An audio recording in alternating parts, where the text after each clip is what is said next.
પરસોત્તમ રૂપાલા મંગળવારે પોતાનું ઉમેદવારી પત્ર ભરશે. ક્ષત્રિય સમાજ રૂપાલાની ટિકિટ રદ કરવાની માંગણી કરી રહ્યો છે. આ તરફ રાજકોટમાં રૂપાલાના ફોર્મ ભરવા તથા એ પહેલા રેલી અને ચૂંટણી સભાને લઈને તૈયારીઓને આખરી ઓપ અપાઈ રહ્યો છે. પરસોત્તમ રૂપાલા લોકસભા વિજય મુહૂર્તમાં પોતાનું ફોર્મ ભરશે. સવારે 9 વાગ્યે જાગનાથ મંદિર ખાતે દેવી દેવતાઓના દર્શન કર્યા બાદ રૂપાલા દ્વારા સમર્થન રેલી યોજવામાં આવશે. સમર્થન રેલી જાગનાથ મંદિરેથી શરૂ થઈને યાજ્ઞિક રોડ ખાતેથી પસાર થઈ બહુમાળી ભવન ચોક ખાતે પૂર્ણ થશે. સવારના 10:30 વાગે બહુમાળી ભવન ચોક ખાતે પરસોત્તમ રૂપાલાના સમર્થનમાં જાહેર સભા યોજવામાં આવશે. જાહેર સભા પૂર્ણ થયા બાદ રૂપાલા સહિતના નેતાઓ તેમજ કાર્યકર્તાઓ કલેક્ટર ઓફિસ ખાતે ઉમેદવારી પત્ર ભરશે. બહુમાળી ભવન ચોક ખાતે જ્યાં જાહેર સભા યોજાશે ત્યાં તડામાર તૈયારીઓ કરાઈ રહી છે. સ્ટેજ તૈયાર કરવામાં આવી રહ્યું છે. આજે પોરબંદર ખાતે મનસુખભાઈ માંડવિયાનું ઉમેદવારી પત્રક ભરાઈ રહ્યું છે. આવતીકાલે આ જ સ્થળ ઉપર ભારતીય જનતા પક્ષ દ્વારા જાગનાથ મંદિરેથી એક રેલી કાઢવામાં આવશે અને ત્યારબાદ રાજકોટ બહુમાળી ભવન ખાતે સરદાર વલ્લભભાઈ પટેલની પ્રતિમા પાસે એક સભા થશે.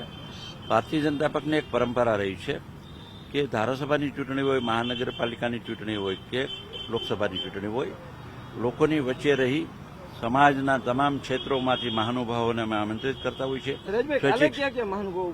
કાલે રાજકોટ ખાતેથી ભારતીય જનતા પક્ષના પ્રદેશના દિગ્ગજ નેતા વજુભાઈ વાળા સાહેબ, પૂર્વ મુખ્યમંત્રી વિજયભાઈ રૂપાણી સાથે તમામ ધારાસભ્યો, અપેક્ષિત ધારાસભ્યો, આ વિસ્તારના લાગુ પડતા રાજકોટના મેયર, જિલ્લા પંચાયતના પ્રમુખ અને તમામ લોકો મોટી સંખ્યામાં સભા થશે અને ત્યારબાદ પરસોત્તમભાઈ રૂપાલા ઉમેદવારી પત્રક ભરશે. પરસોત્તમ રૂપાલા મંગળવારે પોતાનું ઉમેદવારી પત્ર ભરશે. ક્ષત્રિય સમાજ રૂપાલાની ટિકિટ રદ કરવાની માંગણી કરી રહ્યો છે.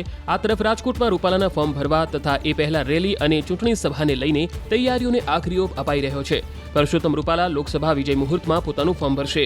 સવારે 9 વાગ્યે જાગનાથ મંદિર ખાતે દેવી દેવતાઓના દર્શન કર્યા બાદ રૂપાલા દ્વારા સમર્થન રેલી યોજવામાં આવશે. સમર્થન રેલી જાગનાથ મંદિરેથી શરૂ થઈને યાજ્ઞિક રોડ ખાતેથી પસાર થઈ બહુમાળી ભવન ચોક ખાતે પૂર્ણ થશે.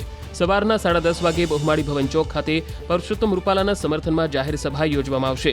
જાહેર સભા પૂર્ણ થયા બાદ રૂપાલા સહિતના નેતાઓ તેમજ કાર્યકર્તાઓ કલેક્ટર ઓફિસ ખાતે ઉમેદવારી પત્ર ભરશે. બહુમાળી ભવન ચોક ખાતે જ્યાં જાહેર સભા યોજાશે ત્યાં તડામાર તૈયારીઓ કરાઈ રહી છે. સ્ટેજ તૈયાર કરવામાં આવી રહ્યું છે.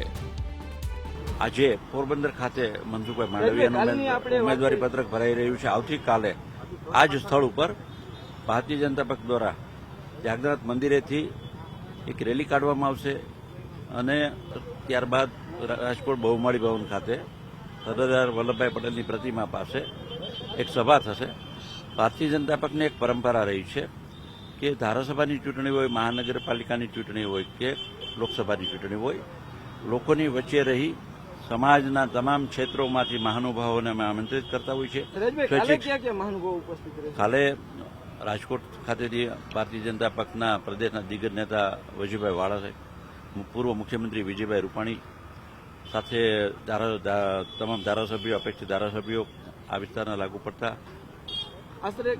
રાજકોટના મેયર, જિલ્લા પંચાયતના પ્રમુખ અને તમામ લોકો મોટી સંખ્યામાં સભા થશે અને ત્યારબાદ પરસોત્તમભાઈ રૂપાલા ઉમેદવારી પત્રક ભરશે.